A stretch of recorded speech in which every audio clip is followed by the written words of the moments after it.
সুপ্রিয় দর্শক মণ্ডলী, প্রতিদিনের মতো চলে আসলাম এই মুহূর্তের আজকের 6 মে 2026 রোজ বুধবারের খুবই গুরুত্বপূর্ণ ঝড় বৃষ্টি, নিম্নচাপ এবং ঘূর্ণিঝড়ের আবহাওয়ার সংবাদ নিয়ে। এবার বঙ্গোপসাগরের বুকে চোখ রাঙাচ্ছে শক্তিশালী ঘূর্ণিঝড় অর্নাব। ধেয়ে আসতে পারে আর কিছুদিনের মধ্যেই। ইতিমধ্যেই উত্তাল বঙ্গোপসাগর, তৈরি হতে চলেছে শক্তিশালী বৃহৎ লঘুচাপ। এদিকে পরবর্তী 24 ঘন্টার মধ্যে আবহাওয়ায় আসতে চলেছে নতুন পরিবর্তন। দুই বাংলা থেকে কমে আসতে পারে চলমান ঝড় বৃষ্টি। এদিকে আর কিছুক্ষণের মধ্যেই দেশের পশ্চিম অঞ্চলের দিকে তৈরি হতে পারে শক্তিশালী বজ্র বৃষ্টির মেঘমালা। আজ রাতের মধ্যেই দেশের উত্তর পূর্বাঞ্চল এবং দক্ষিণাঞ্চল এবং মধ্যাঞ্চলের বেশ কিছু অঞ্চলে মাঝারি থেকে অতি ভারী বর্ষণের বিশেষ সতর্কতা, এমনটাই জানাচ্ছে বাংলাদেশ ও কলকাতার আলিপুর আবহাওয়া অধিদপ্তর। তো প্রিয় দর্শক, আজ এবং আগামী এক সপ্তাহ ভারতের পশ্চিমবঙ্গ, আসাম, মেঘালয়, ত্রিপুরা ও মিজোরাম রাজ্য সহ বাংলাদেশের 8 বিভাগের 64 জেলার কোন কোন জেলাগুলিতে আবহাওয়া কেমন থাকতে পারে, কি জানা যাচ্ছে এই মুহূর্তে ইউরোপিয়ান আমেরিকান রাডারগুলো থেকে জানিয়ে দেব। সম্পূর্ণ বিস্তারিত ভিডিওটি দেখতে থাকুন। কে কোন জেলা থেকে দেখছেন কমেন্ট করে জানিয়ে দিন। প্রতিনিয়ত আবহাওয়ার খবর পেতে আমাদের ইউটিউব চ্যানেলটিকে সাবস্ক্রাইব করে রাখুন। সুপ্রিয় দর্শক মণ্ডলী, আমরা এই মুহূর্তে সরাসরি চলে আসলাম জার্মান ভিত্তিক আবহাওয়ার পূর্বাভাস মডেল রাডার জিএফএস এর ঘূর্ণিঝড়ের পূর্বাভাসে। বঙ্গোপসাগরের মধ্যে একটি শক্তিশালী ঘূর্ণিঝড় সৃষ্টি হওয়ার মতো পূর্বাভাস দিচ্ছে জিএফএস মডেল থেকে। কবে নাগাদ এই ঘূর্ণিঝড়টি তৈরি হতে পারে এবং কোন অঞ্চলে আঘাত হানতে পারে, কি জানা যাচ্ছে বিস্তারিত শুরুতেই জানিয়ে দেব। এরপর চলে যাব ঝড় বৃষ্টির আবহাওয়ার পূর্বাভাসে। বুধবার কোন কোন অঞ্চলগুলোতে দেশের মধ্যে বৃষ্টিপাত হতে পারে দুই বাংলার, সেই পূর্বাভাসটি জানিয়ে দেব। সুপ্রিয় দর্শক মণ্ডলী, এবার আমরা সরাসরি চলে যাচ্ছি ঘূর্ণিঝড়ের আবহাওয়ার পূর্বাভাসে।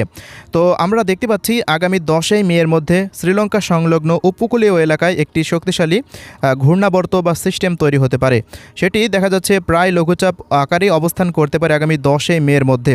তো আবহাওয়ার যে পূর্বাভাস মডেলগুলো রয়েছে সেগুলো কিন্তু দিনের মধ্যে দুইবার আপডেট হয়।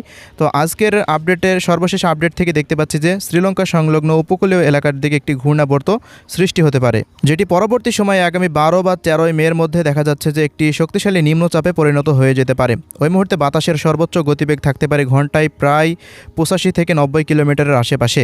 তীব্র দমকা বা ঝোড়ো বাতাস আরম্ভ হয়ে যেতে পারে ভারতের দেখা যাচ্ছে তামিলনাড়ু, এই সমস্ত উপকূলীয় অঞ্চলগুলোতে, চেন্নাইয়ের আশেপাশে দিয়ে তীব্র ঝড় বৃষ্টি হওয়ার সম্ভাবনা রয়েছে। এমনই পূর্বাভাস পাওয়া যাচ্ছে জার্মান ভিত্তিক আবহাওয়ার পূর্বাভাস মডেল জিএফএস থেকে। এছাড়াও ঘূর্ণিঝড়টি পরবর্তী সময় দেখা যাচ্ছে 14 তারিখ নাগাদ সেটি বিশাখাপট্টনম এলাকার দিকে ধেয়ে যাওয়ার সম্ভাবনা রয়েছে, এমনই পূর্বাভাস উঠে আসছে। তো জিএফএস মডেল থেকে যা আবহাওয়ার পূর্বাভাস পাচ্ছি, আগামী 10 তারিখের পর হতে মোটামুটি 14 তারিখের মধ্যে বঙ্গোপসাগরে একটি নিম্নচাপ তৈরি হবে, এমন একটা সম্ভাবনা কিন্তু তারা জানিয়েই দিয়েছে। প্রিয় দর্শক, এবার চলে আসলাম ECMWF পূর্বাভাস মডেল রাডারে। তো দেখতে পাচ্ছি ইউরোপিয়ান আবহাওয়ার রাডার থেকে তেমন কোনো বঙ্গোপসাগরে আগামী 14 তারিখ পর্যন্ত নিম্নচাপ বা ঘূর্ণিঝড় তৈরি হবে এমন কোনো পরিস্থিতি কিন্তু দেখাচ্ছে না। তো এবার চলে আসলাম আইকন মডেলে। তো গ্লোবাল মডেল থেকেও তেমন কোনো আগামী দেখা যাচ্ছে মোটামুটি 10 বা 12 তারিখ নাগাদ বঙ্গোপসাগরে কোনো সিস্টেম, ঘূর্ণাবর্ত, লঘুচাপ বা নিম্নচাপ তৈরি হবে এমন কোনো পূর্বাভাস তারাও দেখাচ্ছে না। শুধুমাত্র দর্শক এই মুহূর্তে জিএফএস মডেল থেকে শুধুমাত্র পাওয়া যাচ্ছে যে বঙ্গোপসাগরে আগামী কিছুদিনের মধ্যে একটি ঘূর্ণাবর্ত সৃষ্টি হতে পারে, যার থেকে একটি নিম্নচাপ বা পরবর্তী সময়ে ঘূর্ণিঝড় সৃষ্টি হতে পারে। তাদের এই পূর্বাভাস গেল 3 দিন ধরে দেখাচ্ছে, এখনও পর্যন্ত তারা পরিবর্তন করেনি, অর্থাৎ বঙ্গোপসাগরে শীঘ্রই কোনো কিছু একটা ঘটতে চলেছে এমনই পূর্বাভাস পাওয়া যাচ্ছে। আবহাওয়া দপ্তরের পূর্বাভাস মতেও চলতি মাসের মধ্যেই, চলতি 15 তারিখের পর হতে 25 তারিখের মধ্যে বঙ্গোপসাগরে একটি লঘুচাপ, নিম্নচাপ সৃষ্টি হওয়ার পরিস্থিতি রয়েছে। তো সুপ্রিয় দর্শক, আমরা বঙ্গোপসাগরের দিকে নজর রাখছি। নতুন কোনো যদি পূর্বাভাস উঠে আসে ঘূর্ণিঝড়ের ব্যাপারে আপনাদের সাথে সাথে জানিয়ে দেওয়া হবে। সুপ্রিয় দর্শক মণ্ডলী, আমরা এই মুহূর্তে সরাসরি চলে আসলাম ইউরোপিয়ান আবহাওয়ার পূর্বাভাস মডেল রাডারের বৃষ্টিবাহী মোডে। তো আমরা দেখতে পাচ্ছি বুধবার সকাল 6টা থেকে বৃহস্পতিবার সকাল 6টার মধ্যে রংপুর বিভাগ থেকে শুরু করে রাজশাহী, সিলেট এবং ময়মনসিংহ বিভাগের বেশ কিছু অঞ্চলের ওপর দিয়ে বৃষ্টি বা বজ্রসহ বৃষ্টিপাত হতে পারে। তো ময়মনসিংহ বিভাগের ময়মনসিংহ, শেরপুর, জামালপুর, নেত্রকোনা, সিলেট বিভাগের সিলেট, সুনামগঞ্জ, মৌলভীবাজার, হবিগঞ্জ, রংপুর বিভাগেরও রংপুর, দিনাজপুর, ঠাকুরগাঁও, পঞ্চগড়, নীলফামারী, লালমনিরহাট, কুড়িগ্রাম ও গাইবান্ধা জেলার বিভিন্ন স্থানের ওপর দিয়ে বিক্ষিপ্ত বজ্রসহ বৃষ্টিপাত হওয়ার সম্ভাবনা পাওয়া যাচ্ছে। পাশাপাশি রাজশাহী বিভাগের রাজশাহী, চাঁপাইনবাবগঞ্জ, নওগাঁ, জয়পুরহাট, বগুড়া, সিরাজগঞ্জ থেকে দেখা যাচ্ছে নন্দীগ্রাম, সিংড়া, নাটোর, এরপর এদিকে পাবনা জেলা, এই সমস্ত অঞ্চলগুলোর বিভিন্ন স্থানের ওপর দিয়ে অস্থায়ীভাবে দমকা হাওয়া সহ হালকা থেকে মাঝারি ধরনের বৃষ্টি বা বজ্রসহ বৃষ্টিপাত হওয়ার সম্ভাবনা রয়েছে। সুপ্রিয় দর্শক, এই বৃষ্টিপাত দিনের মধ্যে হওয়ার তেমন কোনো সম্ভাবনা নেই, শুধুমাত্র রাতের বেলায় এই বৃষ্টিপাতটি হতে পারে। এর পরবর্তী সময় মেঘমালাগুলো দেখা যাচ্ছে অন্যান্য অঞ্চলগুলোতে ছড়িয়ে যেতে পারে, বিশেষ করে ব্রাহ্মণবাড়িয়া, এরপর ব্রাহ্মণপাড়া, কুমিল্লা, এদিকে ঢাকা বিভাগের কাপাসিয়া, কিশোরগঞ্জ, গাজীপুর, টাঙ্গাইল এই অঞ্চলগুলোতে।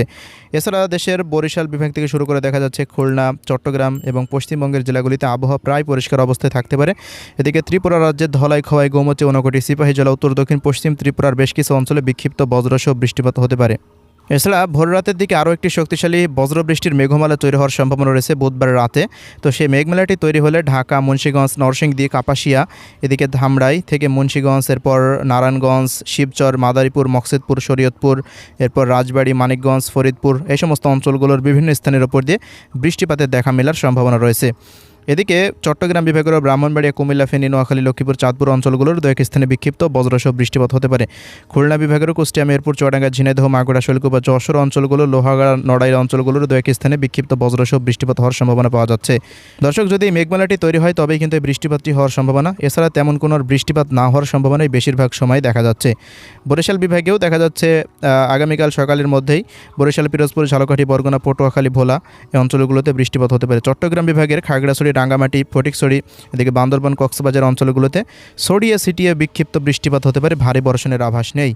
এদিকে খুলনা, সাতক্ষীরা, মোংলা, বাগেরহাট, শ্যামনগর এই অঞ্চলগুলোতেও ছড়িয়ে ছিটিয়ে বৃষ্টিপাত হতে পারে, ভারী বৃষ্টিপাতের আভাস নেই।